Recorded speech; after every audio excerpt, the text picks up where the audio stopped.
Hello, welcome back to my channel. My name is Mildly Gothic. If you are new here, what I like to do is a variety of artsy things. And if you are a returning viewer, hi Dad, you might be wondering why I didn't post last week. And that's because of the holidays. I just got very wrapped up in traveling, and honestly, it was just a lot. Went to 2 different places, did a lot of things.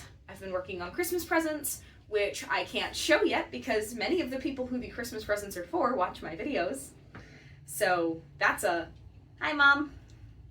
So I can't really show the process for how I put those together, even if they're done, because it's not Christmas yet. So I do have some fun stuff around Christmas. I'm either going to release a bunch of little ones or just a big old long one. We'll see how that goes.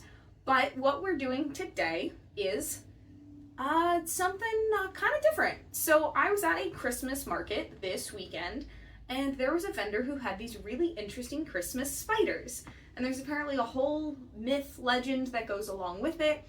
And they were pretty large. Like, her Christmas spiders were pretty big.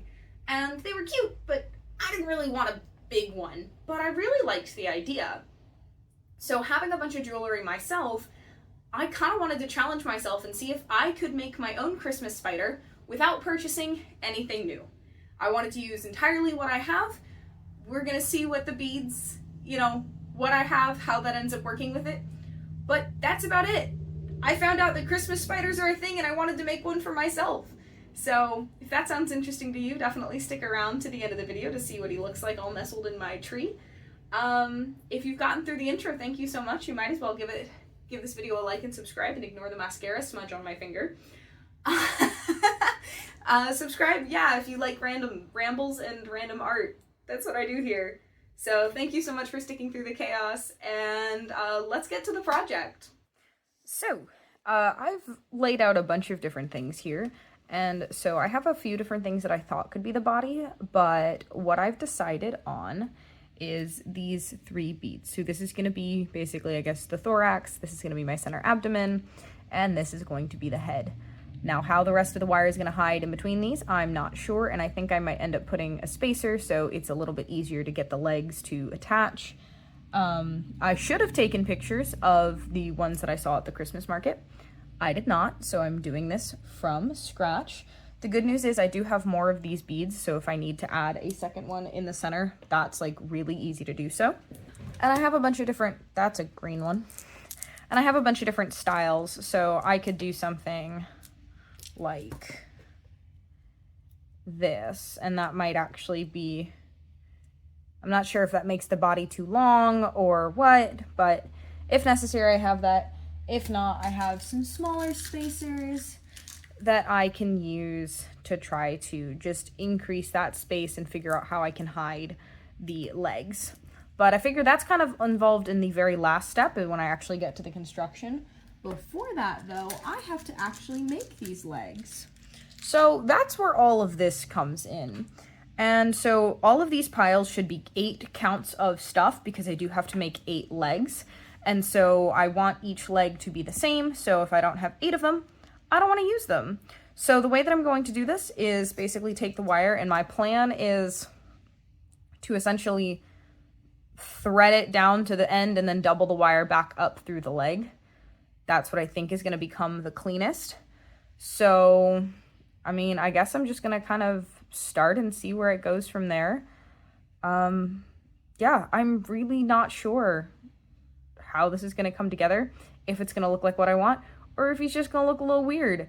So, thanks for coming on this journey, and we'll see what these guys look like. So I'm not entirely sure how in frame a lot of this is, but I'll explain my thought process. Basically, I had round beads, long beads, and then triangular or conical beads.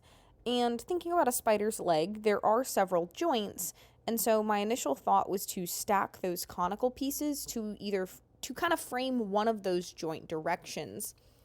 Well, I tried that with the initial leg, and it didn't end up looking that good. There was just something off about it, something I didn't like. It was too bulky, and so I decided to eventually shift in a kind of different direction, where I only did the conical piece at the very tip of the foot.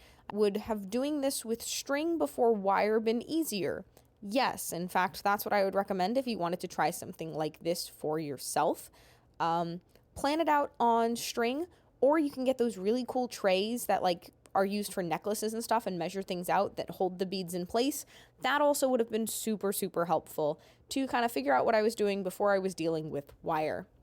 So the final structure for the leg ended up being the conical piece at the tip, and I decided to use a crimp bead at the very foot. Not that it really needed the extra support, but I just thought it would be worth it. And then a variety of the circular round beads and the long ones I had to give it some texture, shape, and color all the way up the rest of the leg. So the way I did secure the foot was fold that wire back on itself through that end conical bead and then crimp the end tight so that it would stay there. Again, I don't think it really needed that support, but that's the way I secured the ends of the legs. Each set of legs was done on one set of wire, so there are 4 pieces of wire that make up the 4 sets of legs across the body, and they were threaded at the same time, starting with the center of the wire at the body all the way out to the tips, secured those ends, and then attached them to the body. And then to attach the legs to the body, I wrapped it around the middle of the head. The head had a very long piece of wire threaded across it, so the head sat at the middle, and I folded it so they would meet together at the back. And I just kind of wrapped the center around the body-ish. That's kind of the part that I'm sure I could have done better. And then as I kept going, so once the first set of legs was secured, I moved on to the next set of legs. And when attaching the second set of legs to the body, I tried to stack it so that the second set of legs kind of sat on top of the first one, because I realized I didn't want the 4 legs to be so long in the body, but if I stacked them, they were still shorter than the height of the bead that I used for the head, and also it would just kind of look a little bit better. So I stacked them and then used that extra length of the body wire to kind of wrap around the now 2 sets of legs to secure them together, and continued with the legs and so forth. So when the legs were all said and done, I had 2 stacks of 4 legs on, staggered in a little square shape kind of on top of each other. So it's kind of a really hard process to show and describe, to be honest. I'm sure there's something I could have done a little bit better, but this was a very spur of the moment kind of thing, and I'm really happy with how it turned out. I just saw a thing and kind of wanted to see if I could do it, which turns out I can, which is super awesome. This is why it does pay to have a surplus of supplies on hand sometimes. See, Mom, I told you I'm not just hoarding beads. But once I had all of the legs created and secured, I attached the middle part of the body, which is that nice big blue bead.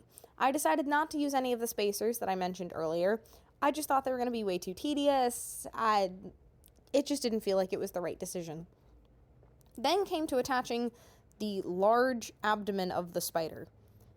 That was a massive question on how I should really do that.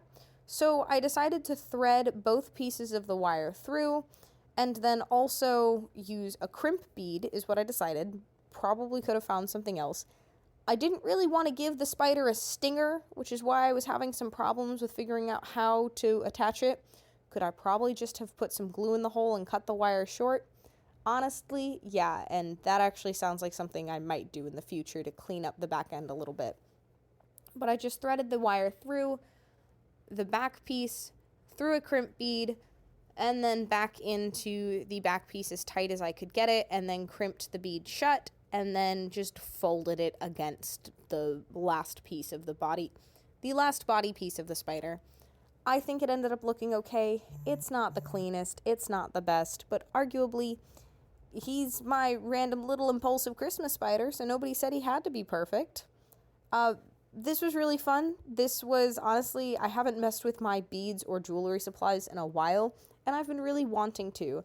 And so it was kind of freeing and kind of fun to just experiment with a project that I've never done before. So this is my little message to you. If you ever see something at a craft fair and you don't necessarily want to spend the money to buy it, but you think you might have the supplies at home, give it a shot, even if it's not something you've tried before. And that's not to discredit the people who are selling their work.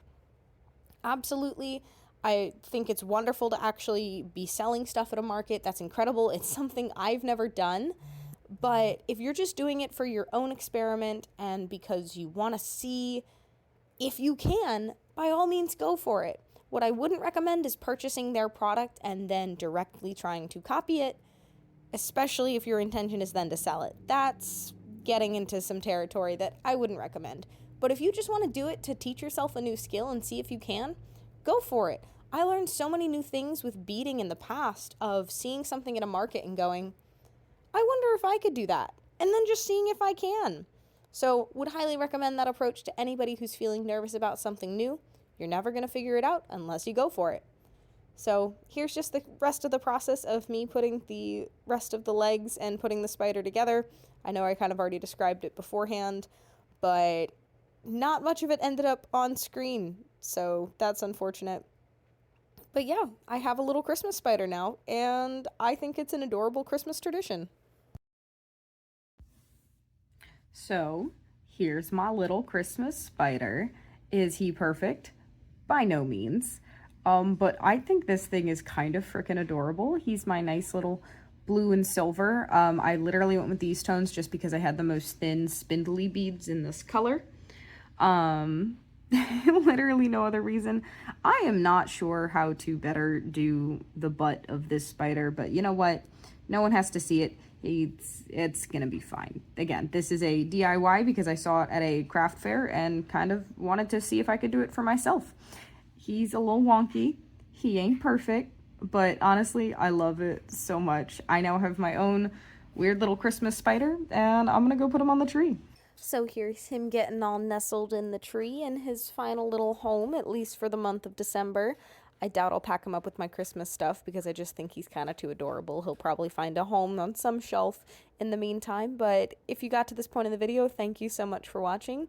Maybe go ahead and give me a like down below. It's super awesome and it'll help maybe other people find my channel who enjoy the artsy chaos. But with all of that said, thank you so much for watching, and I will see you in the next one.